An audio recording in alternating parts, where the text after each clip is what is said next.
کرنی اور جلدی جلدی اس کو دریا سے باہر پھینک دے. دریا کی موج بار اس کو باہر پھینک دیا.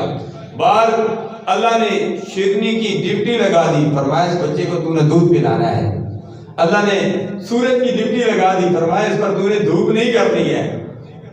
وہ بچہ کون تھا؟ حضرت ابراہیم خلیل اللہ تھے. سبحان اللہ. چھوٹے تھے، ماں فوت ہو گئی، باپ فوت ہو گیا، پورا خاندان یعنی اسرائیل نے روح کو قبض کر لیا کشتی میں. تو اللہ نے ایک مرتبہ جبرائیل سے پوچھا تھا، اسرائیل تمہیں کس چیز پر حیرت ہے؟ فرمایا مجھے اس پر حیرت ہوئی اور مجھے بڑی تکلیف ہوئی جب یا اللہ تو نے کہا کہ سب کی روح کو قبض کر لے.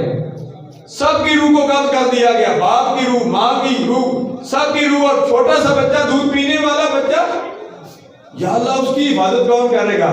اللہ نے فرمایا اس کی حفاظت میں کرنے والا ہوں. اللہ نے پھر بتایا کہ میں نے اس کی اس طریقے سے حفاظت کی ہے. اللہ تبارک و تعالیٰ کے ہر کام میں حکمت ہوا کرتی ہے.